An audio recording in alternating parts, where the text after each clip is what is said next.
The air in Harlan County, Kentucky was thick, not just with the humid late summer heat, but with a smothering sense of isolation. It was August of 1904, and the surrounding forests of the Appalachian Mountains seemed less like natural wonders and more like vast, whispering sentinels. The townsfolk, a hardy, close-knit community of miners and lumberjacks, kept their doors locked tight after dusk. They didn't speak of specters or ghosts. Their fears were far more earthly, far more real. Eleanor Vance, a woman whose spirit was as sharp as the needle she used for mending clothes, lived on the fringes of this fear.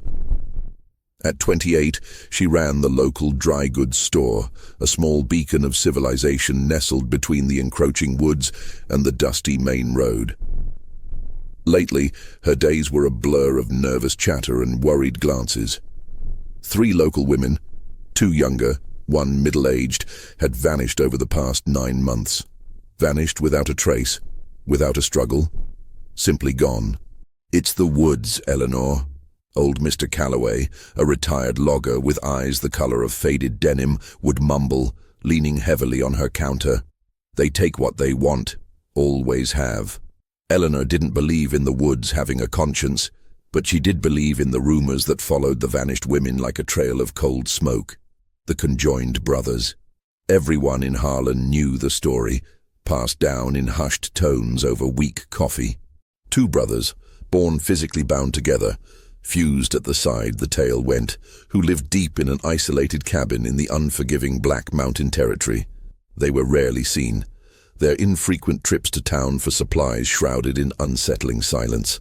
They were outcasts, and in the rigid, superstitious hierarchy of the early 20th century mountains, outcasts were quickly designated as villains. The collective mind of Harlan had cemented it. The brothers were responsible. They were different, therefore they were monsters. One sweltering afternoon, a week after the 3rd woman, a young mother named Sarah Jenkins, disappeared. A figure stood silhouetted in the doorway of Eleanor's store. It wasn't the brothers, but a man named Silas Thorne. Silas was a private investigator from Lexington, hired by a distant relative of Sarah's. He was out of place in his city-cut suit and polished boots, his demeanor one of polite, relentless skepticism. "The local sheriff is resistant to the notion of foul play, ma'am," Silas said, placing a worn notebook on the counter. His voice was low, carrying a precise, educated cadence that cut through the rustic air. "He suggests they simply upped and left due to hardship." "But 3 women, Eleanor, 1 with a child still nursing." "The sheriff is a local, Mr. Thorne," Eleanor replied, stacking tins of preserved peaches. "He knows the fear. He knows the rumors. It's easier to believe they ran off than to admit a horror is festering in the woods he's sworn to protect." Silas leaned closer, his eyes scanning the empty store. "The rumors. The brothers." Eleanor hesitated. To voice the accusation was to lend it weight. "They live far north, near the Big Stone Gap path.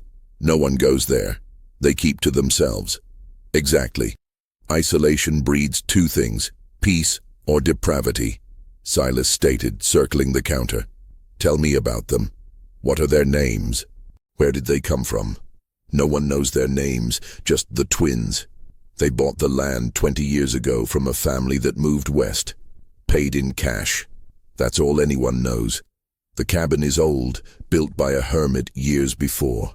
Deep in the thicket. No roads go near it, just winding deer paths. The air outside had begun to change. A storm was brewing, the sky darkening to a bruised purple. The wind began to whine through the gaps in the store's wooden frame, mimicking a distant, mournful cry. "I need to see that cabin, Eleanor," Silas said, his voice firm, a challenge in his eyes. "I need proof, one way or the other, and I need a guide, someone who knows these paths better than the back of their own hand." Eleanor stared at him, the gravity of his request settling like a heavy stone. The forest was an all-consuming darkness, a place where people went to vanish, not to return with answers. Going there was not just dangerous, it was an act of defiance against a deeply ingrained, almost mythological fear. "You want to go into the domain of the devil, Mr. Thorne," she said. her voice barely a whisper against the rising wind. "Then I need a map to his lair," Silas countered, his intensity undiminished. "I'll pay you well, for the sake of those women." The rain broke then, a sudden violent deluge drumming against the tin roof. The store plunged into shadow, the sudden darkness intensifying the oppressive atmosphere. Eleanor looked past Silas, out the window, where the first flash of lightning illuminated the forbidding wall of trees. She thought of Sarah Jenkins' small, empty house on the edge of town, and the terrified face of the old midwife who told her Sarah hadn't even packed a spare skirt. A different kind of fear, colder and more righteous than the communal panic, solidified in Eleanor's stomach. A fear that if she didn't act, the whispers would continue, and more women would be swallowed by the silent mountain. "I know the trail," Eleanor finally conceded, grabbing her heavy wool shawl from a hook. "But we leave at dawn, and if we see them, we do not engage. We simply observe. We find proof." Silas Thorne allowed a brief professional nod of thanks, but as Eleanor locked the door behind them, the storm raging outside, she felt an overwhelming sense of dread. The silence of the forest was about to be broken, and the truth, whatever form it took, was likely to be more terrifying than any rumor. If you're completely absorbed in the mystery of Harlan County and the fate of the missing women, don't miss the next chapter. Hit that subscribe button and ring the notification bell so you don't miss a single part of this unfolding terror. Dawn in Harlan was deceptively beautiful. The recent storm had scrubbed the air clean, leaving the scent of wet pine and damp earth. But the beauty did little to settle the anxiety gnawing at Eleanor. She and Silas met by the old water tower, their movements quick and furtive, a silent acknowledgement that their mission was considered both dangerous and foolhardy by the community. Eleanor carried a small satchel containing a tin of biscuits, a flask of water, and a sturdy hunting knife. Not for fighting, but for the unlikely event of needing to cut through thick brush. Silas carried his camera, a large, clumsy box mounted on a tripod, and a map he'd meticulously drawn based on Eleanor's descriptions. "The cabin isn't on any maps naturally," Silas observed, securing the camera. "We rely entirely on your memory, Eleanor. No deviations. The trail is known only to the loggers who worked that region 20 years ago," Eleanor said, tightening the laces on her heavy boots. "It's hard and steep. And silence, Mr. Thorne. Absolute silence from now on." They entered the woods where the logging trails ended, the path immediately narrowing into a tangle of ferns and creeping vines. The light dimmed instantly, filtered by the dense canopy of oak and hickory trees. The air, initially fresh, became heavy and stagnant, the silence absolute save for the crunch of their boots on the leaf-littered ground. The forest felt less like a natural ecosystem and more like an enormous, intricate cage. As they ascended, the terrain grew harsher. The earth was clay-slicked from the rain, and Eleanor had to frequently steady Silas, who was unused to the steep, unforgiving inclines. The physical exertion was a welcome distraction from the psychological weight of their mission, yet the strain also amplified Eleanor's growing fear. She was navigating the border between the known world of Harlan and the feared, mythical domain of the twins. Around noon, they rested by a stagnant spring.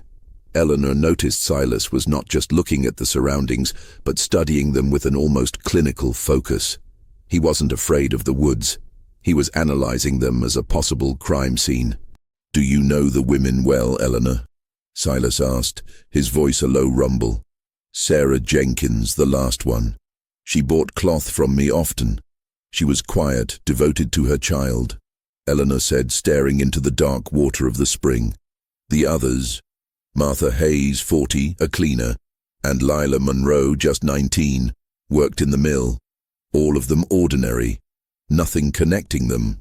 "That is the connection," Silas countered, taking a swig of water. "They are replaceable, easily forgotten by the wider world, the perfect victims for a crime that thrives on obscurity." He paused, his gaze fixed on a broken branch above them. "Tell me about the men who cleared this path, Eleanor. The loggers who knew this land before the brothers settled." "They were rough men.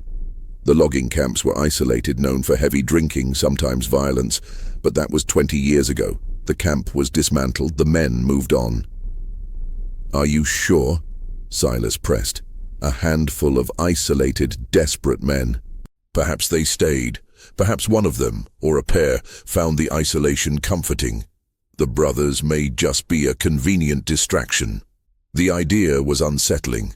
It complicated the simple, terrifying narrative of the conjoined men. Could the local fear, the focus on the monstrous outcasts, be a smokescreen for a much more conventional, yet equally brutal predator? Eleanor realized the depth of the mystery was far greater than the rumors suggested. The local community's obsession with the abnormal had blinded them to the possibility of the mundane horror. "We must stick to the plan," Eleanor insisted, standing up, the chill of the forest starting to bite despite the humidity.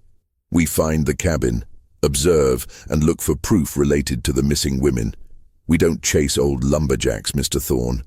We chase the truth, Eleanor," he corrected her softly, "and the truth often wears an unexpected face." They continued, the trail becoming less discernible, marked only by faint indentations in the earth, and the occasional unnatural break in the brush, too regular to be wildlife. Eleanor recognized the subtle signs, a slight turn of a sapling, a specific alignment of rocks, evidence of human traffic, but old, very old. Finally, as the afternoon shadows lengthened, casting the woods in deep purple and indigo, Eleanor stopped abruptly, holding up a hand. They were on a slight rise, and through a small clearing ahead, partially obscured by wild rhododendrons, a structure materialized. It was the cabin. It wasn't the crude, makeshift shack Eleanor had expected. It was a sturdy, two-story log structure, well-maintained, almost unnaturally solid against the decaying woods. Smoke curled lazily from a stone chimney, smelling of hickory and something else, something faintly sweet and cloying. "The silence is too deep," Silas whispered, his face pale. No dog, no chickens, no sound of work, just the smoke. They crept closer, using the dense rhododendron bushes as cover. Eleanor's heart hammered a frantic rhythm against her ribs. The fear of being caught was paralyzing, yet the need for answers was a powerful driving force. She peered through the leaves at the cabin's single ground-floor window. It was dark, covered by a heavy, opaque curtain, allowing no glimpse inside. Then, a sound. The unmistakable rhythmic thud-thud-thud of an axe hitting wood, coming from the back of the cabin, the sound muffled by the structure itself. "They're home," Eleanor mouthed, gripping her knife handle so tightly her knuckles were white. Silas, however, was focused on something else. He pointed low near the porch steps. Strewn near the edge of the cleared yard, as if discarded or forgotten, were two objects that ripped the veneer of the peaceful cabin and exposed the chilling reality underneath. A small, child's wooden toy, a simple rocking horse, and a length of faded patterned blue cloth that Eleanor instantly recognized. "Sarah Jenkins' child, and her dress," Eleanor choked out, the air leaving her lungs. Silas did not speak.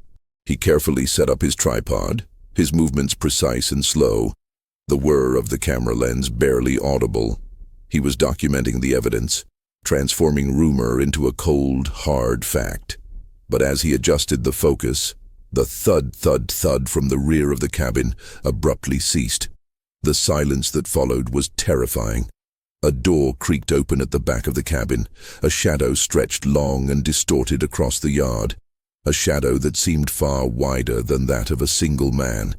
Eleanor and Silas froze, pressed against the thorny brush, waiting for the appearance of the monstrous truth. The silence after the axe stopped was a physical thing, pressing down on Eleanor and Silas. The shadow that stretched from the back of the cabin was indeed too broad, too irregular for a single man. Then they saw them. They were not the monstrous, grotesque figures of the town's imagination, not a hideous fusion of flesh and bone. Instead, they were two men, perhaps in their early 40s, dressed in sturdy, simple cotton shirts and denim trousers, both well worn. They were tall, with wiry strength, their faces obscured by deep, unkempt beards. The truth of their conjoined nature was unnerving in its subtlety. They were not physically fused, but rather chained together. A heavy, rusted iron chain, perhaps 2 feet long, connected a thick leather cuff on the wrist of the man on the left to the wrist of the man on the right. They moved in unnatural synchronicity, a slow, deliberate shuffle that spoke of years of forced cooperation. "My God," Eleanor breathed, covering her mouth with her shawl. "They are not conjoined," Silas whispered, his camera aimed and steady. "They are bound, a self-imposed isolation or something else." The man on the left, who appeared slightly taller and perhaps more dominant, stopped at the edge of the yard. He scanned the forest edge, his eyes, deep-set and unnervingly flat, passing dangerously close to their hiding spot. The man on the right, shorter and with a perpetual downward cast to his head, fidgeted nervously, pulling slightly against the chain. The taller one, with a quiet, raspy voice, finally spoke. "Smell that, Elijah? Rain's coming again. Gotta hurry the wood inside." Elijah, the shorter one, nodded meekly. The name, whispered in the isolation of the clearing, lent them a grim humanity. They were not the twins of folklore. They were Elijah and... The taller man's name remained unspoken. The two men began the awkward, slow task of gathering the chopped logs. Their movements were a masterclass in compromise and tension. When the taller man reached for a log, Elijah had to compensate with a slight, unnatural lean. When Elijah stumbled, the chain pulled the taller man back. Their life was a constant, frustrating tether. Silas, seizing the moment, snapped several photos. The harsh click of the camera shutter, though muffled by his coat, sounded like a gunshot in the silent woods. Both brothers froze. The taller one's head snapped up, his eyes now fixed on their position. There was no panic, only a chilling, immediate comprehension. He hadn't just heard a sound, he had anticipated it. "Visitors, Elijah," the taller one said, his voice now devoid of its previous softness, carrying a hard, metallic edge. "Not from town." Eleanor felt the terror constrict her throat. They had been discovered. She reached for Silas, urging him to retreat, but Silas, in a move of reckless professional instinct, took one last photograph, capturing the men's stunned, rigid posture. The taller brother, they now knew him as the leader, let out a deep, guttural sound, not a yell, but a sound of pure, immediate malevolence. He grabbed a spare axe handle leaning against a stump and, dragging Elijah with him, started shuffling toward the rhododendrons. "Run! Go!" Eleanor hissed, shoving Silas backward down the slope. Silas, encumbered by the heavy camera, stumbled. Eleanor grabbed his arm, pulling him onto the barely visible deer path. They scrambled down the steep, slick slope, their urgency overcoming any thought of stealth. The forest that had been their cover now felt like a death trap, the thick brush grabbing at their clothes, the uneven ground threatening to break an ankle with every misstep. The brothers, however, were surprisingly fast. Their years of forced coordination had turned their movement into a terrifying, unified propulsion. They moved with a disturbing rhythm, the chain jingling with every strained step. "They know the terrain." Silas gasped, his breath ragged. "We're too loud." Eleanor saw an opportunity, a deep ravine cut by the recent rain, hidden by thick ferns. "Down here! Slide!" she yelled, plunging into the ditch. They slid 10 feet, landing hard in a muddy creek bed. The impact knocked the wind from Eleanor, but the immediate deep cover was crucial. They crouched, chest deep in frigid water, pulling ferns over their heads, their hearts pounding in their ears. Above them they heard the snapping of branches and the heavy, coordinated breathing of the brothers. The jingling of the chain was agonizingly close. "They're going to search the perimeter, Elijah." The leader's voice sliced through the silence, eerily calm. "If they came this far, they know. Find the path they took. Look for anything dropped. Maybe they went down the main trail, Cain?" Elijah whispered, his voice thin and shaky. "Cain." Eleanor absorbed the name with a new jolt of horror. Cain and Elijah. The biblical reference was almost too perfect, too deliberate for these isolated men. They heard the brothers shuffle off, moving slowly but systematically. Cain was cautious, methodical. He wasn't relying on luck. He was relying on the certainty that anyone else in his territory was an amateur. "The photos," Eleanor whispered, her teeth chattering. "Do you have them, Mr. Thorne?" Silas reached into his jacket, his hand trembling as he pulled out the camera's glass plate. He had secured the plates in a special waterproof pouch. "I have the proof, the chain, the cabin, the atmosphere. Then we go now. Move downstream. We can't use the path," Eleanor decided, the survival instinct overriding her fear. They moved in the creek bed, the icy water a numbing shock, but the sound of the running water covered their movements. For an hour they waded, crawled, and climbed, driven by the knowledge that the two men above them were hunting them with chilling patience. When they finally emerged onto dry land, exhausted and shivering, they were miles from the recognizable path, deep in the densest part of the forest. The sun was setting, casting the woods in a deepening, hostile gloom. "We need a fire," Silas insisted, his lips blue. "We'll freeze before we make it back to Harlan." Eleanor knew he was right. They found a small, sheltered cave-like overhang beneath a massive boulder.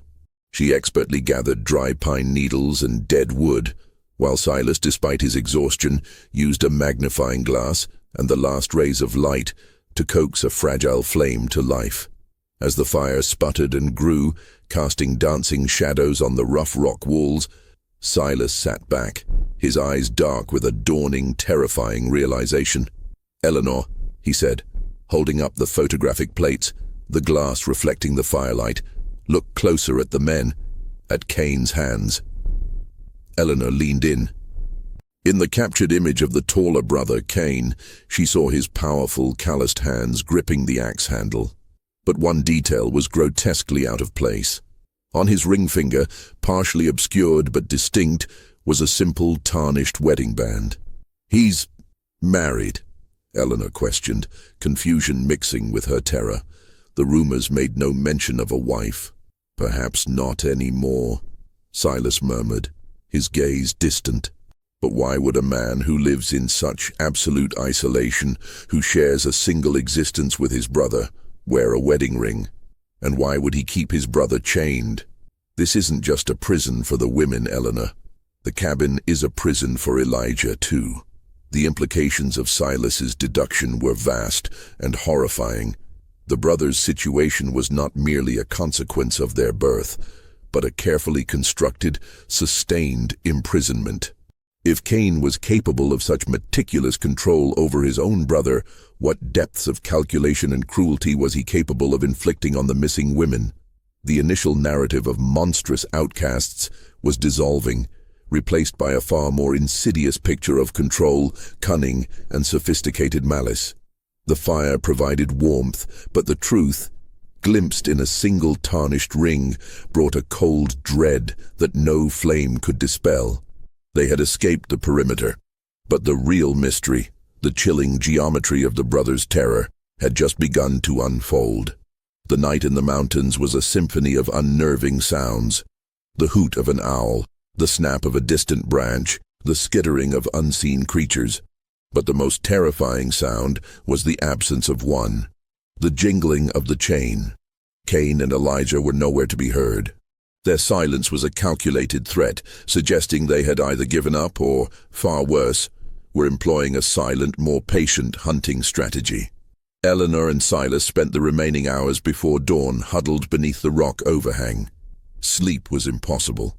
Eleanor watched the fire, stoking it only enough to keep the embers glowing, paranoid that the smoke would betray their position. "The wedding ring," Eleanor finally said, breaking the long silence.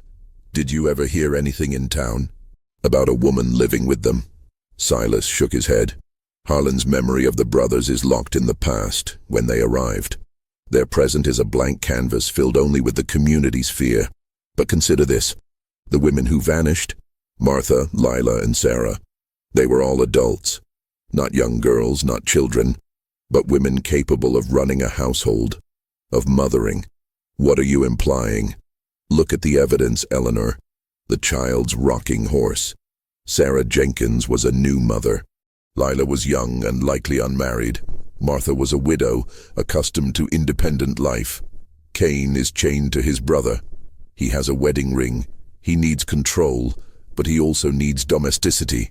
His life is a compromise between the duty to his brother and a desire for a life he can never fully have. He's taking women not just to satisfy a dark urge, but to build a life that exists only in his mind. The idea was nauseatingly plausible. Cain wasn't a rampaging brute. He was a meticulous curator of a false existence, and the women were his unwilling props. The imprisonment of the women might be a twisted reflection of his own bondage to Elijah. As the first pale light of morning filtered through the trees, they packed their meager supplies. The journey back was agonizingly slow. They couldn't risk the main path and were forced to navigate through dense, trackless wilderness, relying on the moss on the north side of the trees and Eleanor's deep, intuitive knowledge of the mountain watershed. Around midday they reached a familiar landmark, a massive, ancient beech tree near the head of a creek that fed directly toward Harlan. They stopped to rest, their exhaustion profound. Silas took the opportunity to examine the environment. "Look, Eleanor," he said, pointing to the base of the beech tree.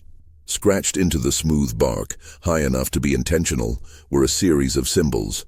They were crude, simple carvings, 3 distinct sets. Each set consisted of a larger vertical line with a smaller horizontal line cutting across it, like a simplified cross or an imprisoned figure. Next to the symbols were faint, almost illegible letters. MHALMN and SJ, Martha Hayes, Lila Monroe, Sarah Jenkins. They marked the tree, Eleanor whispered, tracing the initials with a shaking finger. "This is a boundary, a marker, and a signal." "A signal of what?" Silas murmured, pulling out his notebook to sketch the symbols. A warning? A boast? Or perhaps a simple count of his possessions? The symbols confirmed the worst. The disappearances were indeed connected to the area near the brothers' cabin, and Cain was somehow documenting his horrific acts. It was a calculated, deliberate pattern of abduction, not random crime.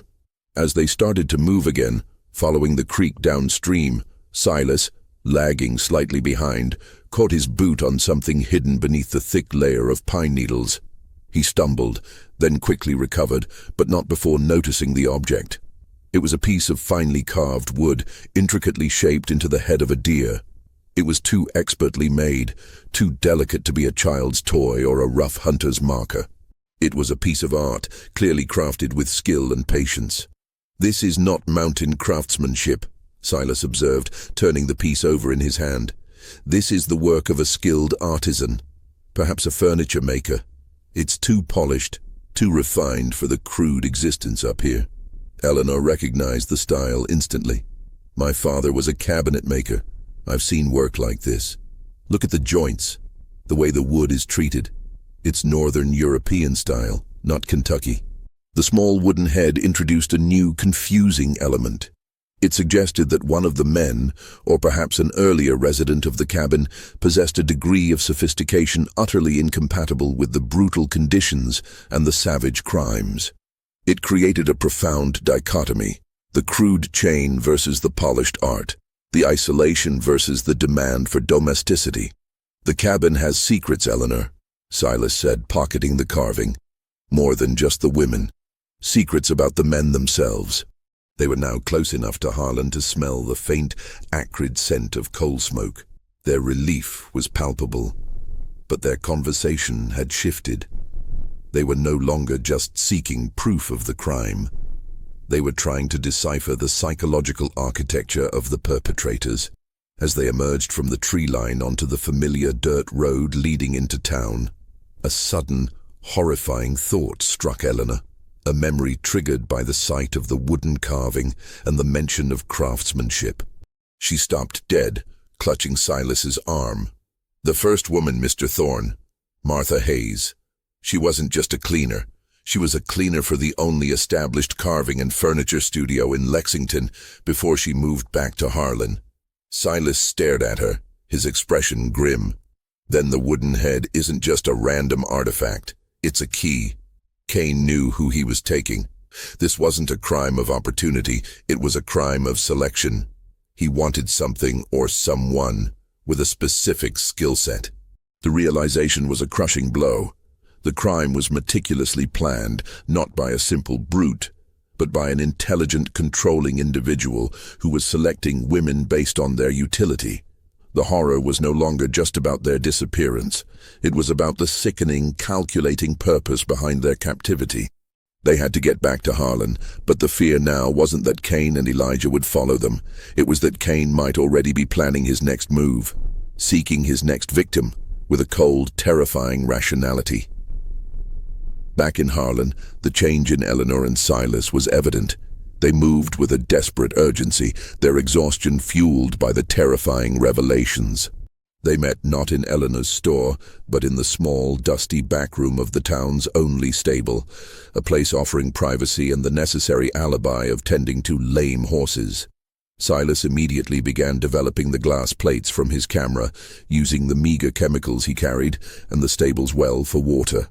Eleanor stood watch, her gaze fixed on the dirt road, half expecting to see the lumbering, chained figures emerge from the woods. The ring, the carving, and the victim's skills, Silas muttered, peering intently at the developing plate. It points to a profound need for structure and control. Kane isn't just trapping women, he's curating a captive life. The photograph of Kane and Elijah materialized. Kane, tall and intense, holding the axe handle. Elijah, smaller and hunched, pulling slightly on the chain. The rustic cabin and, crucially, the children's toys near the porch. He wants a family, Eleanor concluded, the word tasting like ash in her mouth. A wife, a child, the comforts of a life he can't obtain naturally because of the bond. Exactly, the chain. Silas pointed to the heavy iron links in the photo. It's the central pillar of the control. It keeps Elijah dependent, and by extension, Kane dependent on maintaining that control. He needs a wife to manage the domestic work, a younger woman to potentially bear a child, and perhaps someone like Martha Hayes, a skilled worker, to furnish his domain. Eleanor felt a deep, chilling empathy for Elijah. He was not just a partner in the crime, he seemed to be a prisoner himself. When Elijah spoke, he sounded terrified of Cain. He called him by his name, Cain, the biblical name. Was that a choice or a deliberate moniker? Likely deliberate, self-assigned. It projects a narrative of control and dominance. Cain the killer, Elijah the follower. Silas mused, his eyes narrowing. He pulled out his notes and the sketch of the carved symbols on the beech tree. 3 symbols for 3 women. But wait, let's reconsider the symbols. He held up the sketch. Each symbol was essentially a cross, a vertical line intersected by a horizontal one. M-H-L-M, S-J. Silas recited. 3 crosses, but look at the cross for Martha Hayes. The horizontal line is slightly longer on one side, almost like an elongated arm reaching out. The other 2 are more symmetrical. It's probably just a variation in the carving, Eleanor dismissed, impatient. No, Cain is meticulous, Silas insisted. The carving on the beech tree is about communication. He is signaling something. The elongated arm on Martha's symbol. What if it represents her skill? Martha, the artisan's cleaner, she knew the craft, the tools. The revelation of the intricate planning sent a cold shock through Eleanor. If Cain was selecting women based on specialized skills, the horror was amplified tenfold. He wasn't just meeting physical needs, he was meeting functional needs. Their discussion was abruptly interrupted by a loud, insistent rapping on the stable door. "Eleanor, Thorne, Sheriff Hayes wants a word." It was the gruff voice of the local deputy, Joe. They exchanged a quick, fearful glance. Sheriff Hayes, Martha's husband, was the very man who had dismissed the disappearances as hardship and women running off. A local authority, steeped in the customs of the mountains, who vehemently resisted the involvement of an outsider like Silas. His sudden interest was deeply concerning.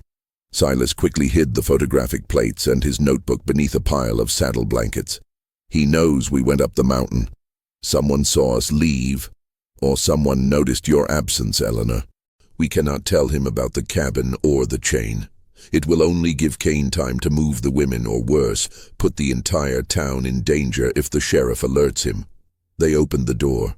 Sheriff Hayes stood there, a man whose face was a road map of 40 years of mountain hardship, his eyes narrowed with suspicion.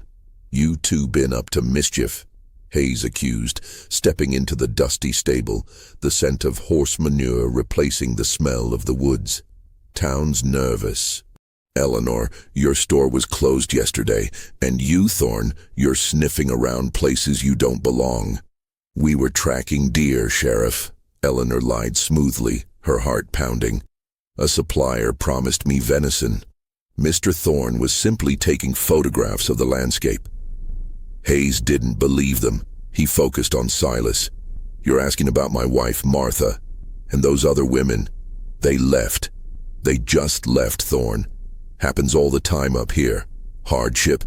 They get ideas." "With respect, Sheriff," Silas replied, keeping his tone measured. 3 women in less than a year is not an average rate of departure. I have reason to believe they are being held against their will." "Reason?" Hayes scoffed.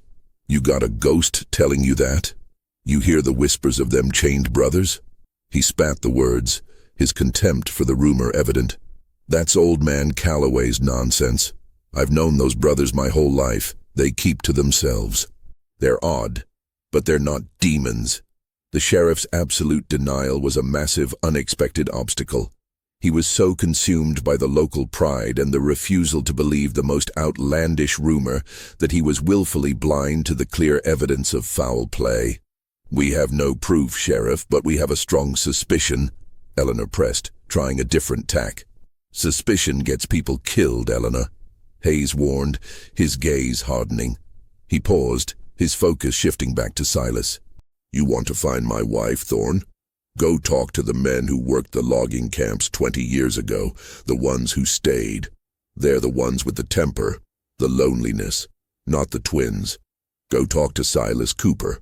Silas Thorne's eyes widened. "Silas Cooper. He was the foreman, a nasty piece of work. Had a shack up near the Black Mountain. He was Martha's first employer when she came to Harlan. They had a history. He's the one you should be looking at, not a couple of unfortunate men chained by their birth." The new name, the new suspect, Silas Cooper, introduced a massive revirar volta plot twist. The sheriff, for all his stubborn denial of the twins' rumor, was providing a highly plausible alternative suspect with a known motive and a connection to the first victim, Martha. "Thank you for the lead, Sheriff," Silas said, carefully masking his excitement. "We'll follow that up immediately." Hayes gave a curt nod. "You follow it, Thorne, and you stay off the mountain near the brothers' land. Next time I won't be so polite. This is my county." As the sheriff left, the door slamming shut, Silas retrieved his notes. He was breathing heavily, his mind racing. "Silas Cooper," Eleanor repeated, her voice laced with confusion. "A former employer of Martha, known for his temper, still in the area. It fits the pattern of a conventional crime of passion or violence far better than Kane's calculated horror." "It does," Silas agreed, his finger tracing the initials SC in his notebook. "But we just saw the evidence, Eleanor. The chain, the toy, the cloth, that's at the cabin. Why would the sheriff throw out a suspect with a direct connection to Martha? Is he genuinely convinced the brothers are innocent, or is he trying to divert us?"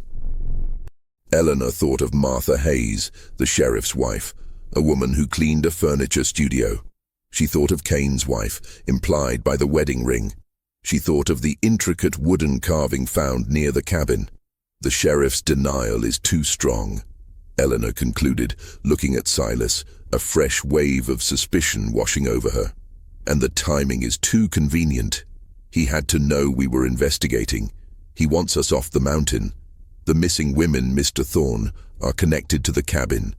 And perhaps the sheriff is connected to the cabin as well." The mystery had deepened, no longer confined to the isolated woods, but spreading its toxic roots directly into the heart of Harlan's authority. Their journey was not just a pursuit of a monster, but a dangerous investigation into the web of complicity that might be protecting him. The immediate threat of discovery by Sheriff Hayes had forced Eleanor and Silas to lay low.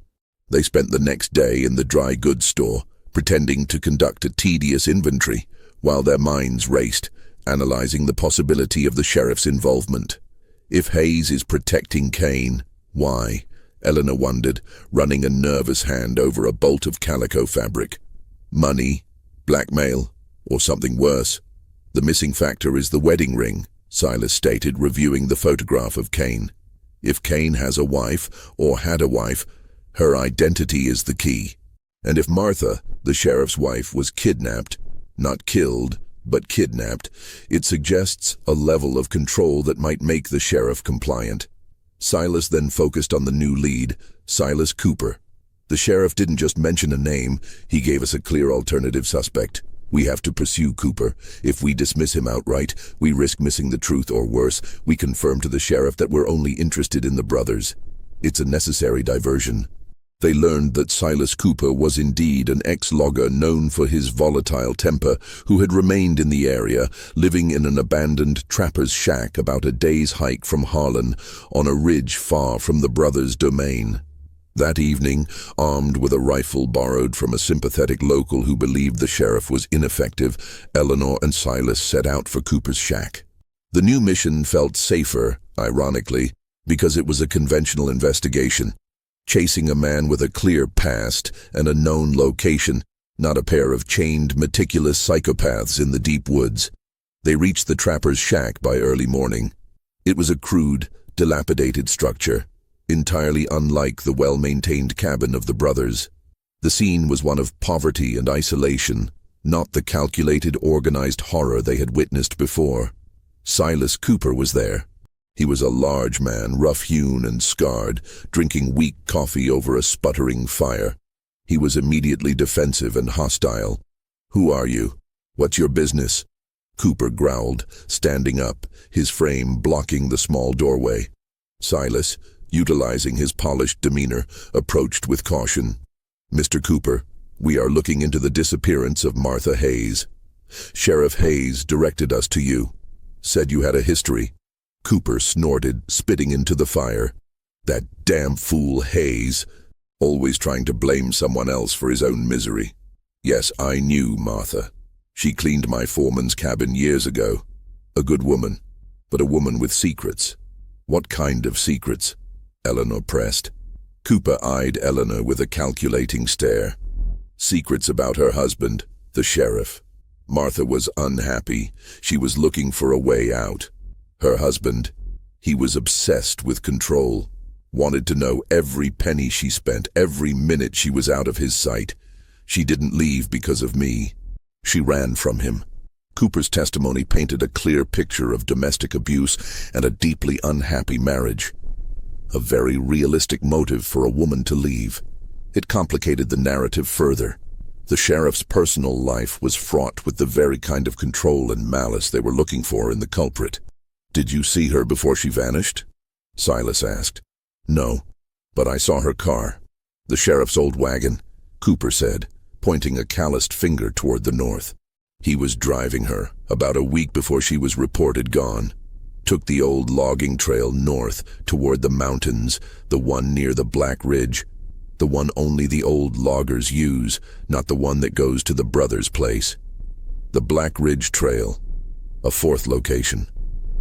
The sheriff was seen driving his wife, who had motive to flee, toward a completely different, isolated part of the mountain. As Silas took notes, Eleanor noticed something on the rough-hewn table, a photograph curled at the edges, depicting a young Martha Hayes, smiling, next to a much younger Sheriff Hayes, looking stiff and possessive. The photo was a relic of a time before the bitterness, but beneath it lay a stack of recent letters. Eleanor, moving casually, leaned over and read the opening lines of one letter. "Martha, I know you're still with him. That chain won't hold forever. He needs you for the boy, but I can protect you. Meet me at the Black Ridge marker." The letters were not from Silas Cooper. They were addressed to Martha Hayes, and they spoke of the chain and a boy. "Mr. Cooper," Eleanor said, holding up the letters, "these are not from you." Cooper's face drained of color. He lunged, knocking over the coffee pot, but Silas was faster, tackling him to the dirt floor. The struggle was brief but violent. Cooper, now subdued, looked defeated and terrified. "They're from Joe," Cooper choked out, his chest heaving. "Joe, the deputy. Martha and Joe were seeing each other. They were planning to run away. That's the secret she was keeping. The deputy, Sheriff Hayes's right-hand man, was having an affair with the missing woman." "Joe knew about the chain?" Silas demanded, holding a struggling Cooper by the shoulder. "He knew everything," Cooper whispered, his eyes wide with fear. "Joe grew up near the brothers' place. He knew Cain and Elijah weren't just different. They were trouble. He knew about their captive. Joe was the one who spread the stories about the brothers to keep people away. He wanted Martha to flee with him, but he was afraid to confront Cain." The pieces were slamming into place. The community's rumor was actively fostered by the deputy to create a zone of fear around the cabin, protecting the identity of the true villain, Cain. The sheriff, meanwhile, was blinded by his pride and domestic woes. But the letters contained a critical, terrifying line. "He needs you for the boy." "The boy," Eleanor repeated, her voice strained. "Martha and Joe were planning to meet at the Black Ridge marker." "Where is that, Cooper? Tell us now." Cooper, seeing his only chance for survival was cooperation, pointed to a crude map tacked to the wall. "It's a small cluster of rocks, deep in the Black Ridge, on the backside of the mountain. It's where the old moonshiners hid their stills. It's Joe's rendezvous point." Silas grabbed the map. The rendezvous was far from the brothers' cabin, but close to the area where Sheriff Hayes was seen driving Martha. This meant two horrifying possibilities. Either Martha successfully met Joe, but was then captured by Cain on her way back, or perhaps worse, the rendezvous was somehow compromised. They left Cooper tied in his shack and started the desperate sprint back toward Harlan. The light was fading fast. They had to intercept Joe. They found him at the edge of the town, not in his deputy uniform, but in plain clothes, nervously pacing near the sheriff's locked office. He was fiddling with something small and metallic in his hand. "Joe!" Eleanor yelled, running up to him. "We know about you and Martha. We know about the letters and the Black Ridge marker. Tell us what happened." Joe froze, his eyes darting frantically. He pulled his hand from his pocket. It wasn't a gun. It was the other half of the Conjoined brothers' chain. Rusted, heavy, and severed cleanly. "It was self-defense," Joe whispered, his face streaked with tears and dirt. "I went to the Black Ridge, but Cain was waiting. He must have followed her or intercepted a message. He'd somehow managed to cut the chain, but he didn't escape. He was there alone. We fought. I killed him. I killed Cain. The truth was a shockwave. Cain, the mastermind, was dead. But where was Elijah? And where were the women? The chain. You cut it?" Silas demanded, his mind racing to process the colossal shift in the narrative. "I found him without Elijah," Joe stammered, his eyes glazed with terror. "He was holding this. He was searching for something. I used his own tool, a wire cutter, to cut the chain from his wrist, to take the proof of his horror. I left him in the woods. I didn't want the sheriff to know. I didn't want the scandal about Martha. Where is Elijah?" Eleanor pressed, grabbing his arm. Joe shook his head wildly. "He wasn't there. Cain was alone. He wasn't chained anymore." The real, chilling twist hit them. Cain had been unchained and alone, possibly for days before Joe killed him. He was no longer tethered by his brother, but had been given the full freedom to move and act. And yet, he was at the Black Ridge, searching. "Joe," Silas said, his voice deadly calm, "you said you found Cain. Where exactly? And what did he drop? Think." Joe closed his eyes, his breathing ragged. "The Black Ridge, near the marker. He dropped a key, a small, strange brass key with a diamond shape cut into the head. I left it there. I was too afraid to touch it. The brass key, the severed chain, the dead mastermind, and the missing, unchained brother, Elijah. Kane's demise had solved nothing. It had merely unleashed a new, unpredictable danger. The entire elaborate web of control had snapped, and its pieces were now scattered and volatile. The death of Kane, the architect of the terror, offered no comfort. It only raised the stakes and intensified the mystery. The brass key and the unchained Elijah were the new immediate threats. Eleanor and Silas secured Joe in the stable, ensuring his silence and safety from the sheriff, who was still pursuing the false lead of Silas Cooper. Their focus shifted immediately to the Black Ridge marker and the brass key. They had to find the key before the sheriff did, or before Elijah, now a volatile and free element, recovered it. They reached the Black Ridge before the sun fully rose, navigating a treacherous path littered with jagged shale and deadfall. Joe's description of the scene was hauntingly accurate. Under a thicket of brush, they found the body of Kane. He lay twisted and broken, a deep, brutal wound on his head, a clear sign of a desperate, panicked fight. The missing half of the chain was still clamped to his wrist. The most disturbing discovery was not Kane's body, but the small area of earth around him. The ground was scraped and torn, evidence of a frantic search. Kane had not been just waiting for Joe. He had been desperately looking for something he had lost. The key, Eleanor murmured, scanning the damp earth. They found it nestled beneath a patch of moss near Kane's outstretched hand. It was exactly as Joe described, a small, antique brass key, its head intricately cut into a diamond shape. "This is not a key to a simple padlock," Silas observed, turning the key over in his palm. "It's designed for a serious locking mechanism, a bank box perhaps, or a cell." Silas then began to meticulously search Kane's body and clothing.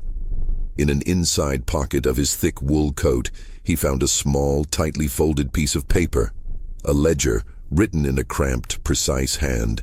The ledger was not a diary, but a detailed inventory of supplies: flour, sugar, salt, tools, and the dates of purchase. It was a record of the controlled, structured life Kane maintained. But the final pages held a chilling addition: dates, names, and supplies marked with a specific recurring code. MH, Og 14, 1 gal water, 1 LB flour, 1 YD muslin. LM, Deck 2, 1 2 gal water, 1 tin milk, 1 spool thread. SJ, Ma 19, 1 gal water, 1 LB flour, 1 tin milk, 1 small piece of wood. The women were not merely being held. They were being maintained according to a chilling, calculated domestic routine, documented as an inventory. And the small piece of wood for Sarah Jenkins suggested Kane was exploiting her maternal need, perhaps allowing her to carve a toy for her child. The inventory solved the why. Kane was creating a permanent, functional, captive family, with each woman fulfilling a specific, necessary role in his isolated domain. But the ledger contained one final, cryptic entry, dated just 1 week prior. Elijah, 7/12, 1 set of tools, R. R, Silas repeated, reckoning, repudiation, or replication. The entry confirmed that Kane had actively given Elijah tools before he cut the chain. Kane had not been suddenly unchained, he had unleashed himself, leaving Elijah behind with a set of tools. It pointed to a final, profound, and terrifying power play between the brothers. Kane didn't escape his bondage. He left it, Eleanor realized, her mind racing. He was seeking a permanent escape from Elijah's reliance, and the women were his new family. He cut the chain to finally be free and whole, and the tools were his gift, or his final punishment, Silas concluded, gripping the key. A means to survive, or a means to replicate his own imprisonment onto others. "We have to get back to that cabin, Eleanor. The women are there, and Elijah is there, now unchained and holding the key." They made the long, arduous journey back, their pace now fueled by a desperate fear for the women. When they reached the clearing, the scene was subtly, yet profoundly, changed. The cabin still stood, but the chimney was cold. The quiet was no longer the heavy silence of waiting. It was the absolute quiet of abandonment. "He's gone," Eleanor whispered. "Elijah is gone." They cautiously approached the cabin. The front door was locked, but the lock was old and easily defeated by a strong kick from Silas. The interior of the cabin was a masterwork of macabre, twisted domesticity. The main room was organized and clean. A large, sturdy table, clearly new, dominated the center, and a beautiful hand-carved rocking chair stood near the cold hearth. A piece of furniture that bespoke Martha Hayes's skill or the furniture studio's materials. But it was the rear of the cabin that contained the horror.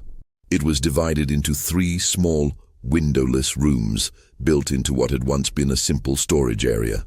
Each room was nothing more than a crude cell. They unlocked the first cell, the brass key fitting the heavy, bolted mechanism perfectly. It was empty. The same for the second. They opened the third cell. Lying huddled on a coarse straw mattress was a woman, emaciated and pale but alive. It was Lila Monroe, the youngest victim. She shielded her eyes from the sudden light, her body shaking with a profound, non-verbal terror. "It's over, Lila," Eleanor said softly, approaching slowly. "You're safe. Where are the others? Sarah? Martha?" Lila finally spoke, her voice a dry, ragged whisper. "Gone. The other one. He took them. He took the boy." The boy was Sarah Jenkins's child. Elijah, unchained and driven by a lifetime of resentment and a thirst for control, had taken the other 2 women and the child. Lila explained, her words fragmented by fear. "He came back after the master didn't return. He found the chain. He used the tools the master gave him. He didn't let us out. He moved us. He took the strong ones.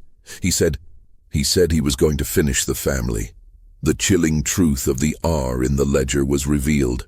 Replication. Cain, in his attempt to escape, had inadvertently given Elijah the means and the motive to replicate the entire structure of control. Elijah was no longer the meek follower. He was the new master, enacting a profound, dark revenge. "Where did he take them, Lila?" Silas pressed, urgent. "Where is the boy?" Lila pointed a trembling, weak finger at the main living room table. "The table. Under the table. He said he was going to make a better cage. He said the new master needed a new tether." Silas and Eleanor rushed to the table. It was heavy, anchored to the floor. Together they pried it loose. Beneath it, carved deep into the main log floor, were the same strange, meticulous symbols they had seen on the beech tree. The 3 crosses. But next to them, crudely but violently scratched into the wood, was a map. The map pointed not toward Harlan, but deeper into the mountain range to an abandoned mine shaft known as the Cold Spring Pit. And at the intersection of 2 trails, Elijah had carved a horrifying message. Elijah's family. The chain is broken. The cage is set. They had found 1 woman, only to learn the true final location of the others, Martha, Sarah, and the child. The terror had simply transferred allegiance, and the new master, Elijah, was far more unpredictable and volatile than the one they had just defeated. Lila, though safe, was left at the cabin with supplies. Eleanor and Silas, armed with the stolen rifle, set a grim pace toward the Cold Spring Pit, an abandoned horizontal mine. "No time for Harlan," Eleanor declared. "Elijah has a head start." Silas explained the new, terrifying dynamic. Cain was control. Elijah is retribution. Unchained, Elijah sought not domesticity, but vengeance, fueled by a lifetime of forced servitude. The mine entrance, choked with fog, revealed fresh boot prints. Inside, the tunnels were absolute darkness, damp and freezing. They followed the faint scent of hickory smoke and iron, a clue that Elijah was working metal. They found Elijah in a large cavern, no longer the meek follower, but a figure of fluid confidence. He was hunched over a crude anvil, forging chains from old mine debris, a physical manifestation of his new, destructive control. Martha and Sarah were bound to the wall nearby. Sarah desperately shielded her small, crying child. "He's making a new chain," Eleanor whispered. As they watched, Elijah finished a clasp, then picked up the child. He's going to use the child as a tether, Eleanor realized. Against Silas's warnings of a mind collapse, Eleanor made a bold decision. I'll take the path and retrieve the child and Sarah. She handed Silas the rifle, instructing him to hit Elijah the moment she broke cover. Eleanor, moving with silent expertise, reached the women, unbound Sarah, and quickly handed the child to Martha, urging her to crawl toward the exit. But as Eleanor turned back for Sarah, Elijah stopped hammering. "The family is not yet complete," he said, his voice cold. He saw Eleanor with terrifying acceptance. "You will be the new tether," he declared, and lunged. Elijah's attack was swift and savage. He tackled Eleanor, plunging the cavern into absolute darkness. Silas charged blindly, using the rifle butt as a weapon, connecting with a painful thud. "You break the tether, you pay the price," Elijah shrieked, fighting to destroy. Amidst the chaos, Sarah whispered the critical instruction, the crowbar. Eleanor found the heavy, rusty tool and swung, not at Elijah, but at the main cavern's support beam. Elijah lunged to stop her. Eleanor connected the crowbar with the timber. Thud. Silas tackled Elijah away from her and into the makeshift forge fire. Elijah screamed as embers seared his skin. Eleanor swung a final time. Crack. A deafening roar erupted as the ceiling tore itself apart. Elijah, consumed by his final purpose, abandoned the fight, lunging one last time at Eleanor to drag her into the collapse. Silas violently pulled her free just as a heavy timber slammed down, crushing Elijah and silencing his monstrous dream forever. Silas dragged Eleanor into a narrow side tunnel with Martha, Sarah, and the child.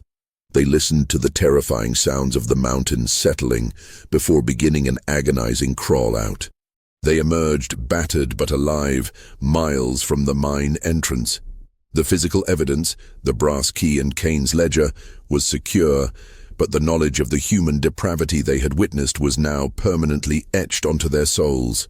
The staggering arrival of Eleanor, Silas, and the two missing women back in Harlan caused immediate panic. Sheriff Hayes rushed forward, only to have Martha violently recoil, clinging to Eleanor instead. "She didn't run from hardship, she ran from control," Eleanor stated, delivering the cold truth. Silas presented the evidence, the cabin photos, the severed chain, the key, and Cain's ledger.